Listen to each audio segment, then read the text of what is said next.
Labour Party has described a statement credited to Nobel laureate Professor Wole Soyinka as a product of groupthink syndrome.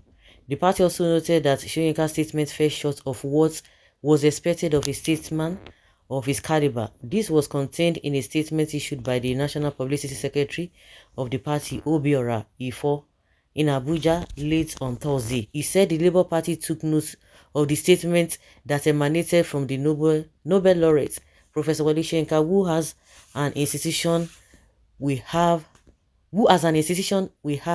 the most respect for. He is a Nigerian whose accomplishments in the literary world is without doubt intimidating. However, we beg to disagree with his prognosis and personal opinion on the performance of our party during the 2023 presidential election. The facts are before the court, and out of respect for judiciary, we will reserve our comments until the Supreme Court makes a final pronouncement. We understand that the literary giant is human and thus susceptible to emotions, and probably said what he said based on information made available to him by those who share the Emilokon statements.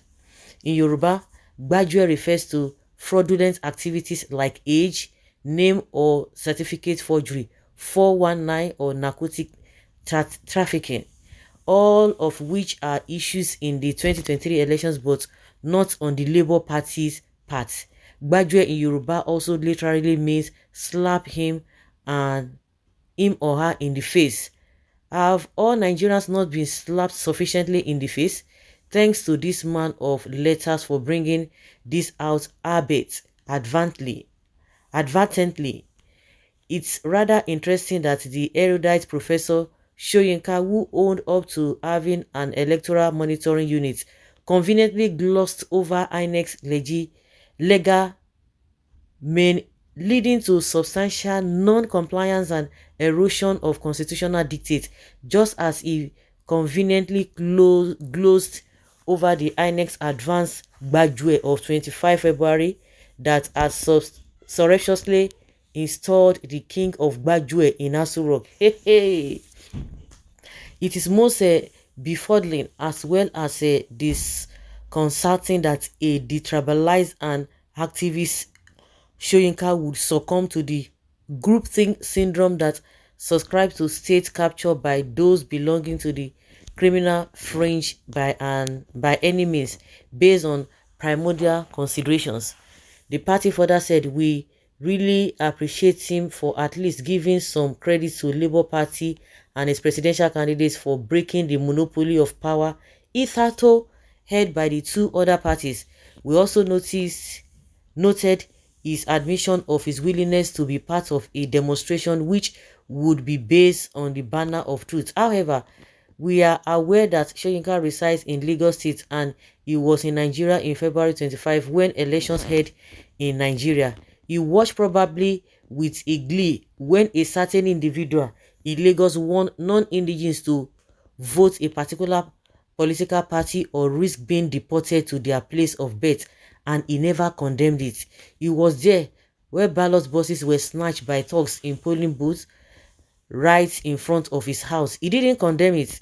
We are still looking for where he came out to condemn the unprovoked attacks on our supporters in Lagos by members of the ruling All Progressives Congress (APC) during the last elections. The whole world followed the 2023 general election in Nigeria, and there was a global condemnation of not only the outcome of the election but also the process, particularly the glitching incidents that occurred only during the transmission of presidential results to IREV.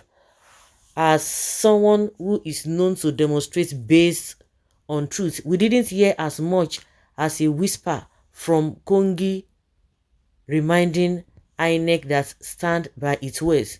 He also watched when Labour Party involved evidences of several defaced result sheets permitted and uploaded to the IREV by Inec, particularly in places where Labour Party won. Again, the great Soyinka was astonishingly mute.